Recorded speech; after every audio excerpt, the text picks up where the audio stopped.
I'm so thrilled that we're doing our first Facebook Live event for Child USA, and not surprisingly, we're starting with statute of limitations reform. This has been a movement that has been going on for a good 20 years, but this year is so busy that we thought that we would talk to you now because so many states are involved in statute of limitations reform and helping to find access to justice for child sex abuse victims. We have never had this kind of activity before.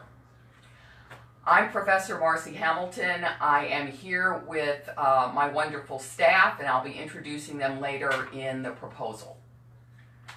So, questions. If you have questions, I will be happy to answer them if I have the answer. And you can do so, submit questions through the comments, or after Facebook Live is over, you can send us questions always at info@childusa.org. So, the reason that we are able to put so many resources towards statute of limitations issues and access to justice for the victims of child sex abuse and assault is because of the Mapple family. The Sean P Mapple Statute of Limitations Research Institute is now a part of Child USA, and it's their generosity that has made it possible for us to make such an extraordinary difference in the world for victims. So, for most of you, you probably know, but let me just tell those who are coming at this fresh, what is an SOL? A statute of limitations is just a deadline. That's all it is. It's an artificial, arbitrary deadline. And we have statutes of limitations for contracts. We have statutes of limitations for property disputes. We don't have a statute of limitations for murder or for fraud. And the reasons we don't have them for those crimes is because it's too hard for the claim to be brought for the murder victim, for the fraud victim who doesn't know that they have been defrauded. And the same is true for child sex abuse victims. They are subject to trauma that makes it very, very difficult for them to come forward. And for each of the victims, what happens is that the trauma of the abuse affects them individually. Each victim is individually affected, often in different ways, but the result can be a myriad of problems, both psychological and physical, and they can last for the course of a person's lifetime. So the key here is twofold. How do we get justice and healing for the victims? That's one. And the other one is, how do we prevent child sex abuse in the future? And by reforming the statutes of limitations for child sex abuse, which have been so unfairly short for so long, we actually can make a big difference. We can improve the lot of the victims who exist, and we can prevent abuse into the future. So there are a few statistics that I'll start with at a very general level, and then we'll move to some more specifics that we have about statute of limitations reform this year and also how it operates. But right now, what you need to understand is there are two paths to justice for a child sex abuse victim.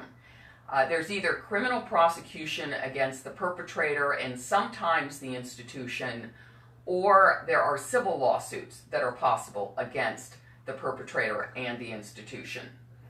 About a third of the victims of child sex abuse disclose during childhood, about a third never disclose, and the rest disclosed during adulthood.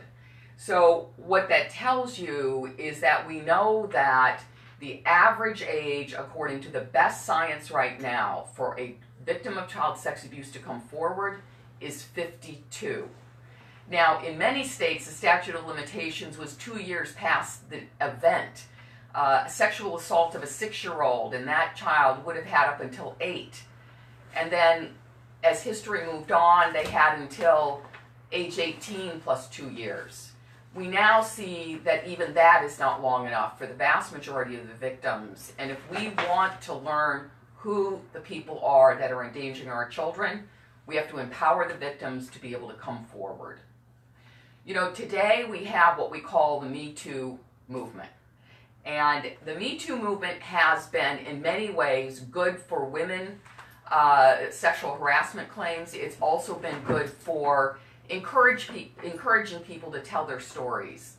But what we have to do, we absolutely have to do, is that we must make it possible for the story not to be the end of it. They need justice, and they deserve justice, and we as a society have blocked them from justice. And so this movement to end the statute of limitations is really all about finding justice, but also fixing a wrong that we've done to these victims. So if you look at the graphic that's now up on the PowerPoint, this is a graphic that we have at childusa.org/law.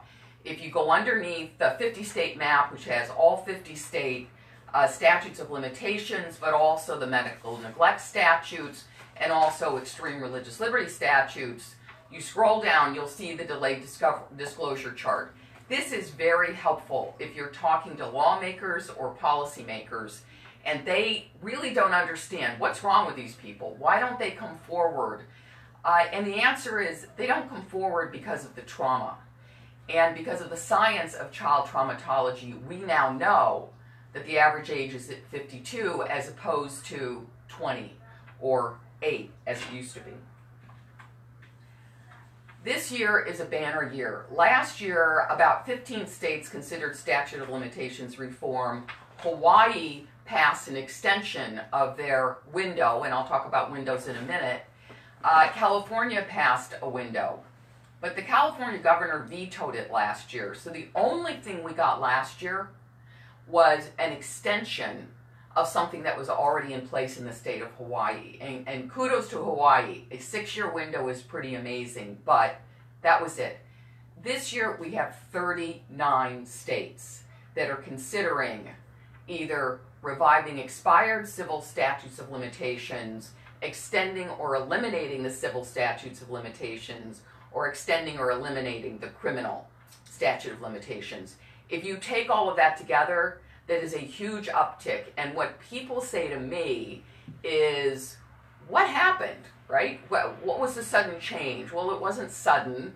It was the buildup and the accretion of this constant news about child sex abuse scandals. So it's far from being just the Catholic Church. They're about 4% of this problem. It's really about the Nassar survivors in USA Gymnastics. It's about the children that were in boarding schools and who were sexually abused by their teachers or their coaches. It's about soccer teams. It's about families. And when you have 1 in 4 girls and 1 in 6 boys being sexually abused, it's pervasive. Most of us did not understand that until recently. Now we have to do something really serious about it. So I'm pleased to say this year 39 states have stepped up, well over 20 of more than we had last year. And we already have extraordinary success, and it's only May of 2019. So here's the progress that we've made so far in 2019. 8 states and the District of Columbia have passed new SOL reform laws that have already been signed and are going into effect. Out of those, there are 4 states that have passed legislation that revives the expired civil statutes of limitations. So we have 2 groups of victims in the world. We have the victims from the past who were not only victims of their perpetrator and any institution involved, but they were also victims of a justice system that didn't take them seriously, that shut out their claims long before they were ready. So we have the victims from the past. We have the victims who are right now being sexually abused and into the future. We need 2 attacks in order to halt this, in order to create justice for all of the victims.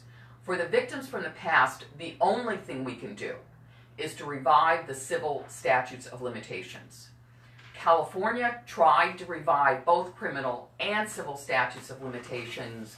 It's unconstitutional to revive the criminal statute of limitations. It's a violation of the ex post facto clause. But that's no barrier to reviving the civil statute of limitations. The ex post facto clause only applies to criminal claims.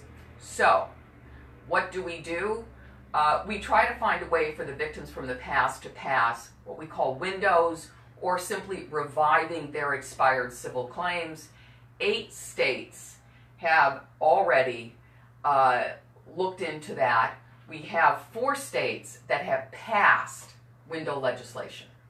The 4 states that have already passed, and it's already been signed and will go into effect this year, are New York, New Jersey, Montana, and Washington, D.C. New York was a 16-year effort.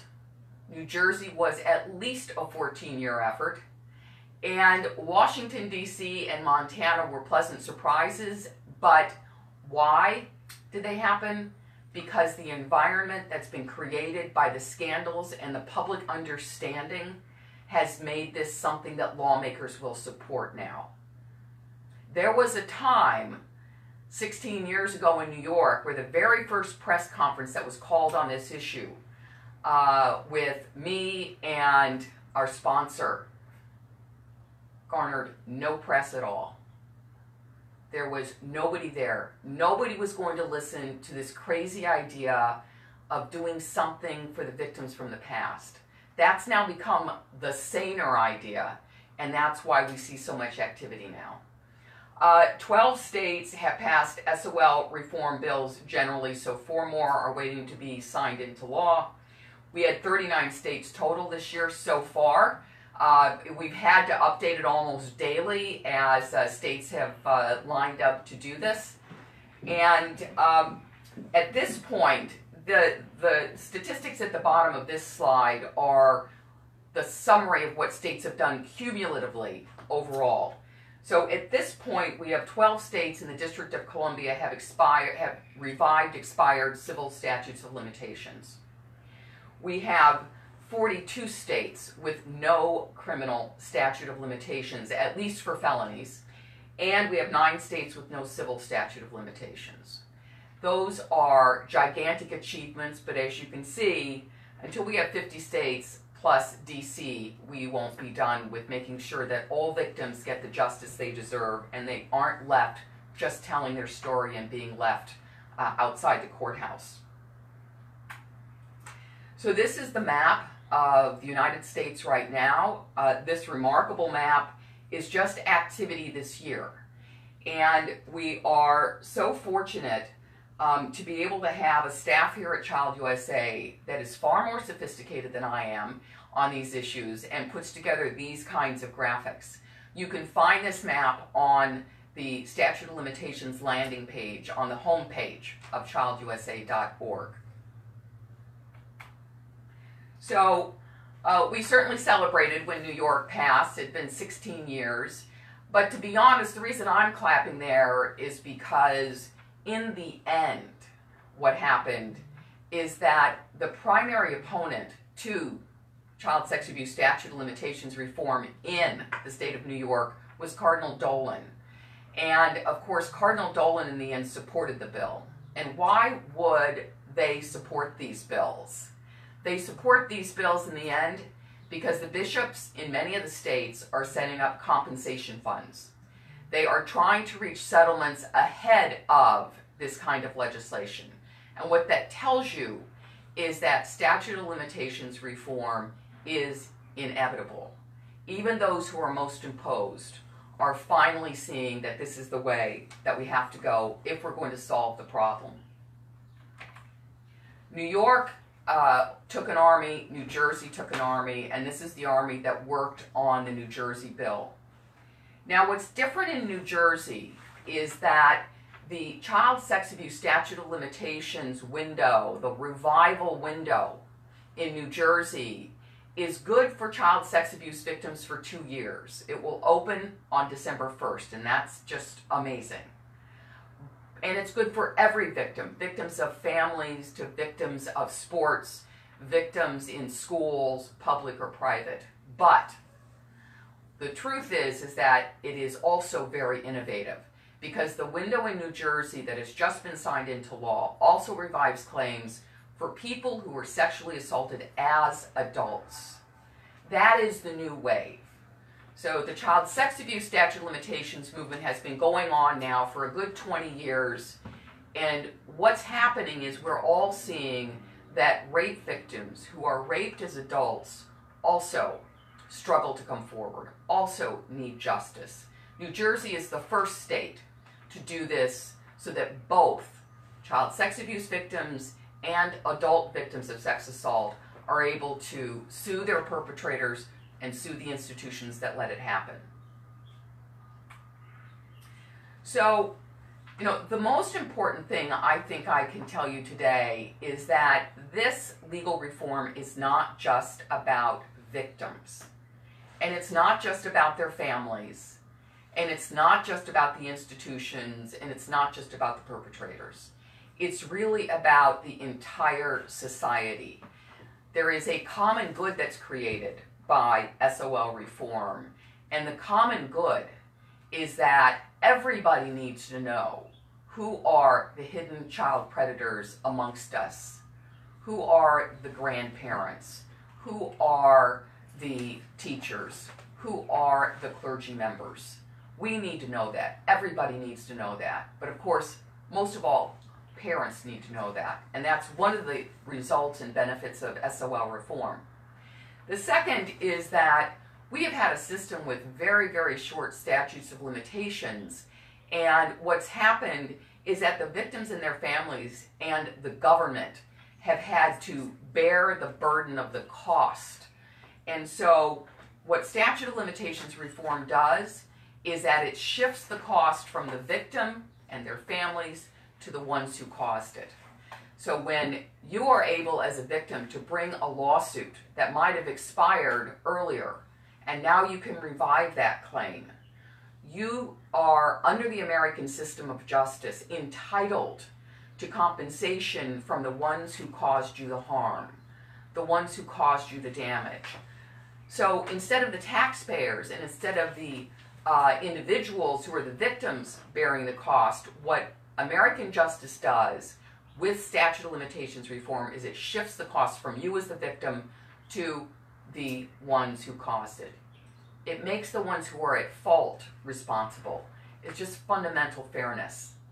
And then the third thing that's needed by everybody is that without these lawsuits, we would not know the scope of sex abuse, and we also wouldn't know how much needs to be done. We do know now in many states that have already passed this legislation, and we need to learn more, because what SOL reform does is that it educates the public. So if you remember, in 2018, Attorney General Josh Shapiro of Pennsylvania issued an extraordinary grand jury report. Pennsylvania is the only state to have investigated every single diocese in the state. And in August of 2018, when Attorney General Shapiro released that groundbreaking report, what we learned was that it wasn't yet over in the Catholic Church. That cover-up continued, that there continued to be danger to children. And that changed the world, because those people who thought, when the earlier reports came out, that somehow these institutions, these beloved institutions, would just fix it on their own, when they thought that, they now learned that no institution fixes this by themselves. You actually must spur institutions. You must force institutions and families to become responsible to protect their children from child sex abuse. So with these lawsuits and with the discovery these victims get, what we all benefit from is the knowledge. We learn, how did the cover-up occur? Who let it happen? Who were the leaders that we trusted that didn't do the right thing? And that includes United States Olympic Committee, USA Gymnastics, churches, synagogues. Honestly, just about every religion in the United States has some problems with this issue. And so it's that knowledge base that then is going to make it possible to prevent sex abuse in the future. And that is why this is needed for everybody. This isn't just a bill for the victims, even though so much of the burden of getting these bills passed ends up unfortunately falling on their shoulders. It's about everybody. Everybody benefits from SOL reform. So I like to show the Spotlight movie slide for two reasons. One is that I marked 2002, which is when the Boston Globe series on Spotlight came out, as the marker for statute of limitations becoming a problem. It was around that time that I started asking lawyers, when I was a First Amendment expert, and I was saying to all the trial attorneys, why can you only sue for this victim, but those three victims can't sue? And the answer was always statute of limitations. And as time went on, and as the Penn State scandal broke, and then as the boarding school scandals broke, when all of that started to add up, when Jehovah's Witnesses had a problem, when ultra-Orthodox Jews and Orthodox Jews had a problem, when the Baptists had a problem, it became clear that the single most offensive barrier for the victims was just this simple deadline. So I am starting the SOL reform movement date as 2002 historically, and we've been tracking it and have done a study back to 2002. So one of the things that needs to be done is we need to rank the states. We need to hold lawmakers accountable, the governors accountable. We need to hold Congress accountable. And the only way to do that is to rank the states, for each of them to say, this is where you fall in the spectrum. So on our website right now, if you go to the 2018 SOL study, which we're currently updating, you will find that we've ranked the states combining the civil and the criminal statutes of limitations. The best state in the country to date is Delaware. Delaware is the one state that had completely eliminated the criminal statute of limitations, and then completely eliminated the civil statute of limitations, and then for 2 years revived the expired civil statutes of limitations from 2007 to 2009. But Delaware is especially memorable because it was the Delaware legislation that brought to the public's awareness the fact that there was a pediatrician who had abused hundreds, 1,000 children. And so in the state of Delaware, we learned about Dr. Earl Bradley, a pediatrician who had set up a practice that was actually tailor-made to bring victims into the examination room alone with him and to have the loving parents not know what was happening. That is a lesson for every state. And right now we have a series, the latest wave in the scandals of child sex abuse are involving doctors. We have Dr. Archibald in the state of New York, who as an endocrinologist used his access to children to sexually abuse hundreds. We have doctors in the state of Pennsylvania we now know about, Dr. Bartow. We now have confirmation that Dr. Earl Bradley in Delaware was not the only one. And we now know that parents have to protect their children wherever they might be alone with another adult. And parents need to understand that children are vulnerable and they're most at risk when they're alone with an adult. And when does that happen? That happens when they are in a car on the way home from soccer practice alone with a coach. That happens when they're in a hotel room at an away tournament. That happens when they're in the confessional or when they are in a closed room at school. And so one of our biggest challenges here is using all of the information we get out of this movement in order to educate parents that your children need to be protected from adults. And what Ken Lanning of the FBI told us and this was one of the most eye-opening moments of my career on this issue. He said, you know, here's what you're looking for. If you're trying to figure out who the child predators are, they're the nice guys. They're the ones you want to spend time with your child alone. They're the ones who have taken down your defenses.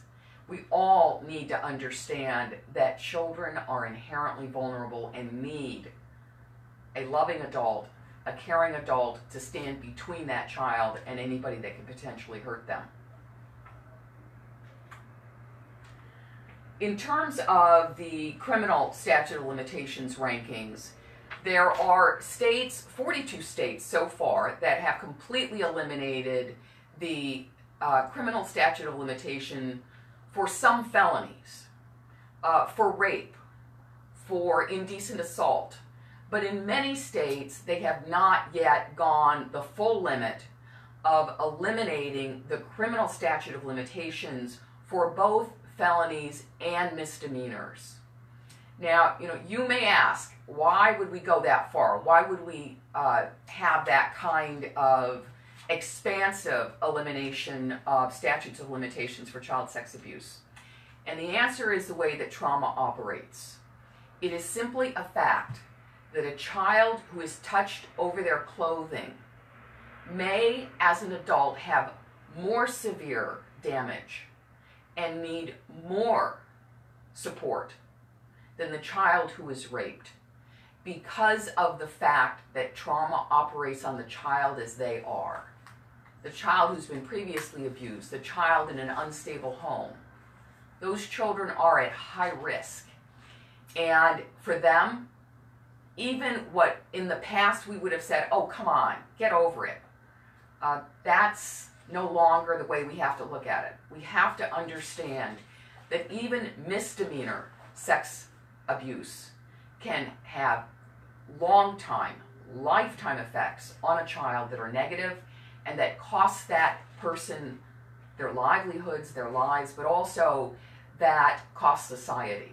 And so we only have a small handful of states that have yet done criminal elimination for all of the possible crimes involving child sex abuse. So we've got work to do on criminal statutes of limitations, even though 42 states have eliminated them for some felonies. On the civil statute of limitations side, again, the ideal is to eliminate it going forward. And we have, Delaware and Minnesota have done that. We have not done that in other states to the same degree. And so on the civil statute of limitations rankings, Delaware and Minnesota are at the head of the line because they have both eliminated the civil statute of limitations and they have revived the expired civil statutes of limitations. The worst states continue to be Alabama and Mississippi, where this kind of legislation has barely ever been introduced, and it has become increasingly difficult in those states to even get this kind of conversation going. In those states, we still know that we have serious problems when we have a bill introduced that would criminalize a false report of a rape. So instead of extending justice to the victims, there are deep concerns about the perpetrator. The truth with respect to child sex abuse is that there are very few false claims. A child is much more likely to retract and recant something rather than to make it up. Children don't have a context. They don't have an experience. Even if they've been on the internet, they don't understand what's happening to them. They especially don't understand it if it's an adult who loves them and who they love. They can't put it in context. And so they need the time to come forward. And as you can see, we have plenty of work to do, even with a lot of bills being introduced this year. So the states that are actually addressing the victims from the past, this slide is those states that have at some point revived or enacted a window that will revive expired civil statutes of limitations. The most recent are here, Montana, New Jersey, New York, and Washington, D.C. California was the leader in 2003. They had a one-year window. And the beauty of the California window in 2003 was that the sky didn't fall and we got statistics that we needed to understand how these windows operate. Despite the lobbying against the windows by the insurance industry, which I think is short-sighted and unfortunate, despite the lobbying by religious leaders, in 2003 in California, in a state that at the time had about 35 million residents, there were 1,150 claims. That's right, there were only a little over 1,000 claims. And so what we know for a fact is that the dam does not open, the courts are not overwhelmed, and those numbers are reflected in the later windows that are passed in other states. Now, in Delaware, a small state compared to California, we had even more claims, but that's because of Dr. Earl Bradley. And we calculated in Delaware about 1,175 claims, but just about 1,000 of those were the ones that involved Dr. Earl Bradley. So once again, the sky did not fall, but in fact, Delaware parents learned there was a pediatrician they should never use. They learned they need to protect their children even from beloved and trusted doctors. And they also learned that it's possible for the victims to have a voice and justice. We have a team and a growing team. At this point, our SOL reform team is now across two organizations. Child USA is a 501c3 think tank. We don't do direct service, we just study and analyze.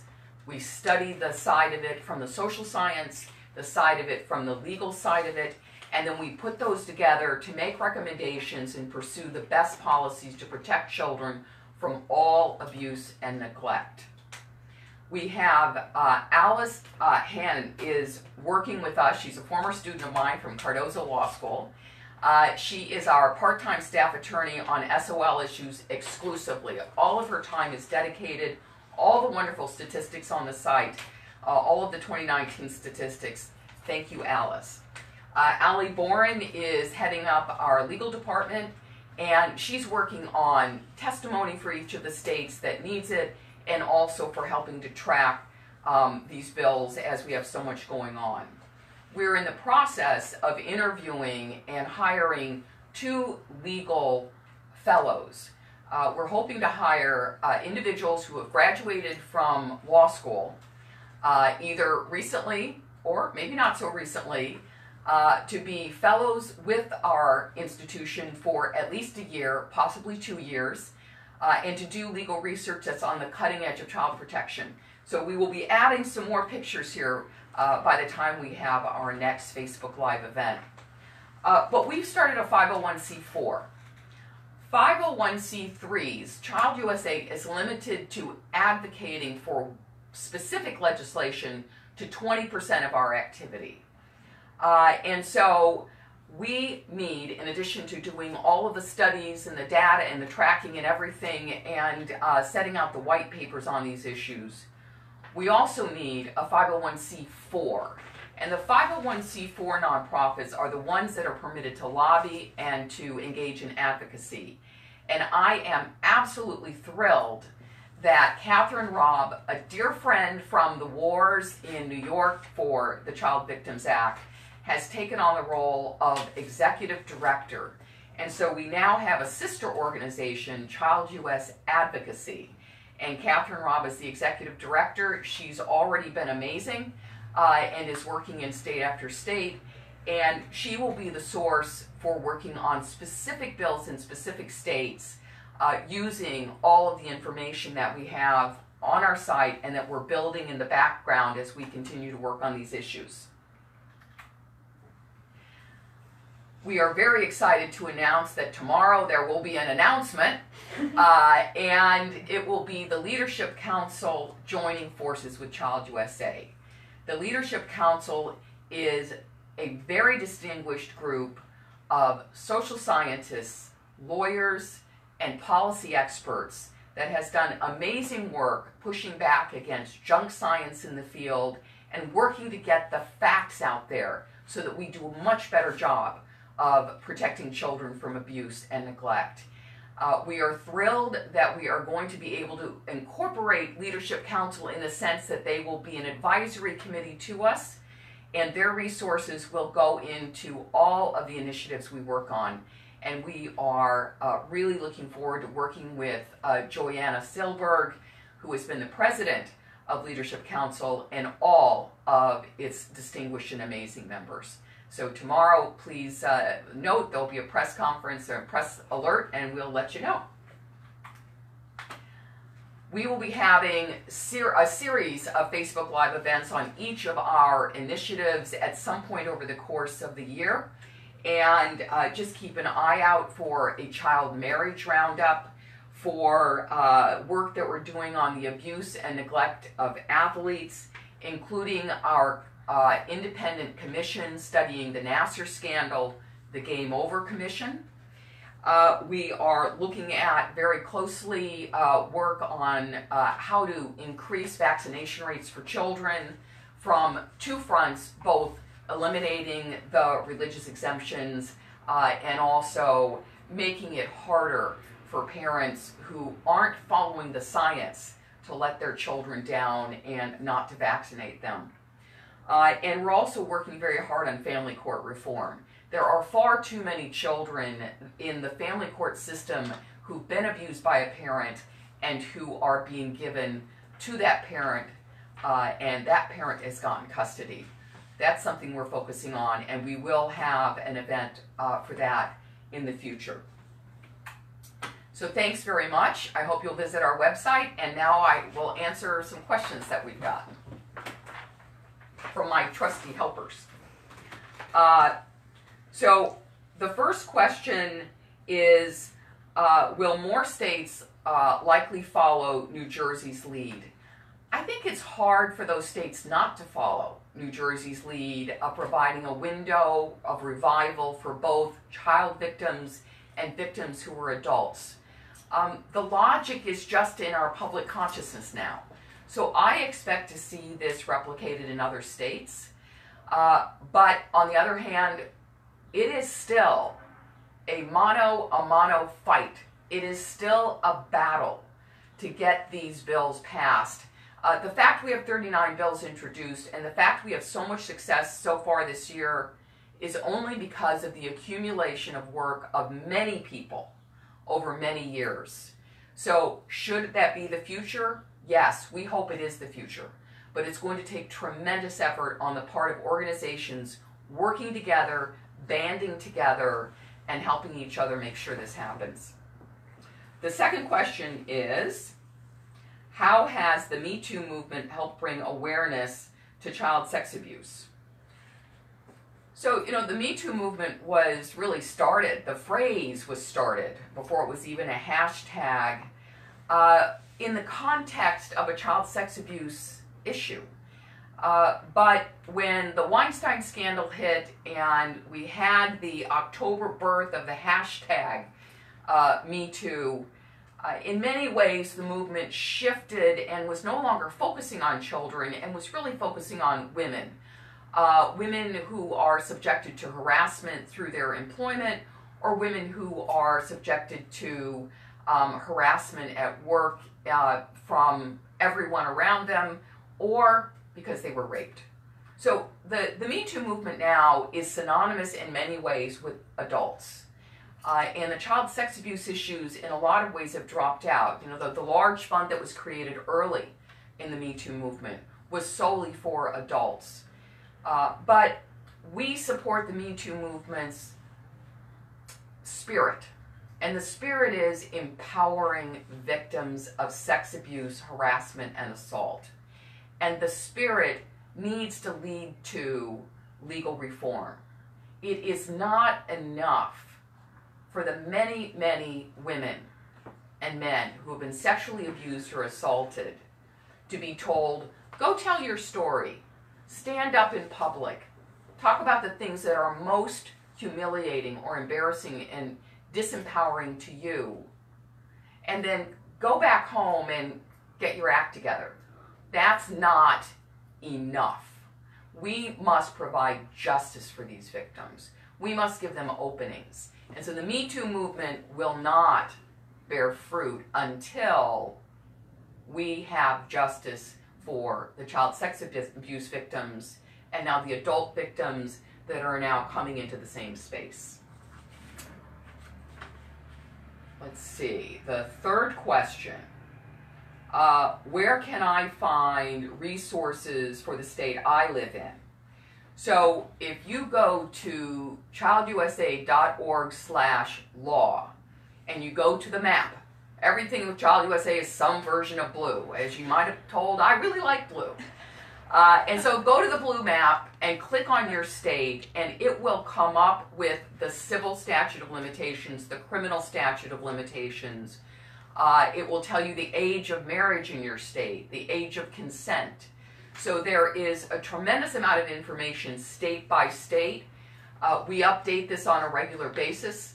We'll have 7 interns this summer, both from the Fox Fellows program at Penn and also from many other schools, who will be working on updating and adding information. And let me just make a pitch now.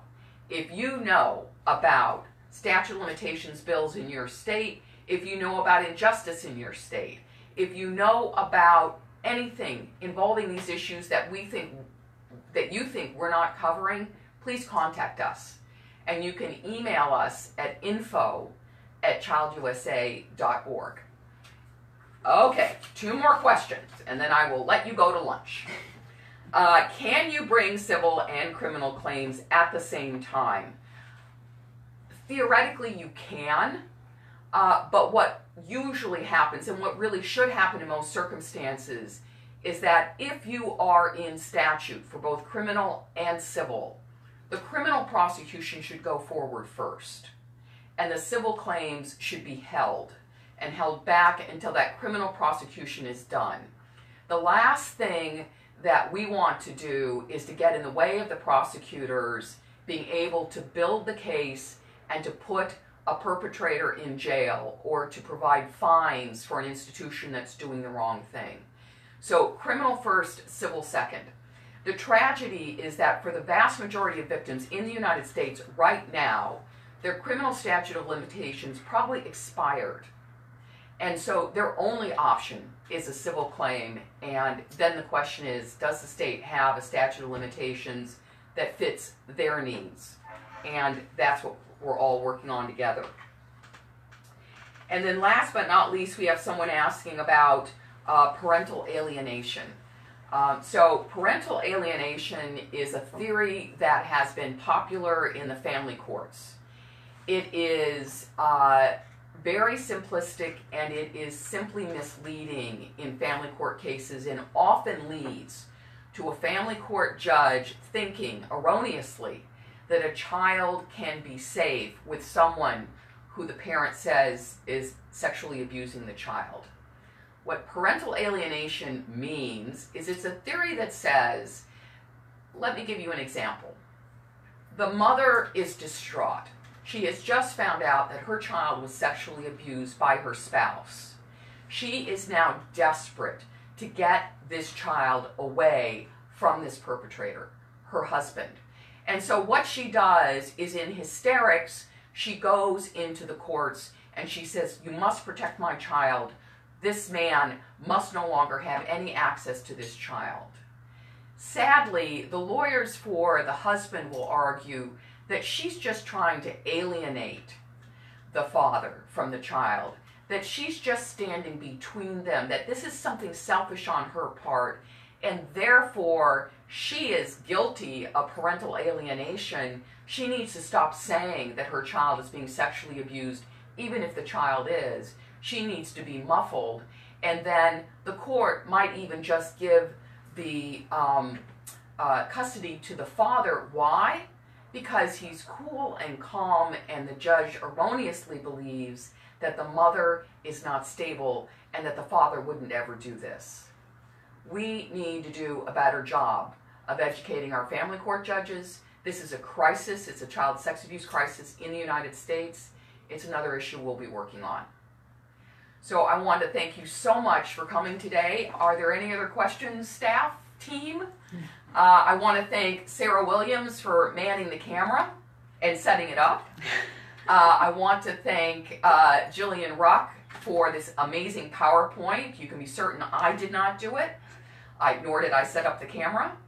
And I want to thank our new Fox Fellow, Sarah Hahn-Dupont, who has just been amazing so far, and we look forward to being with her all summer. So have a great summer. Thanks a lot.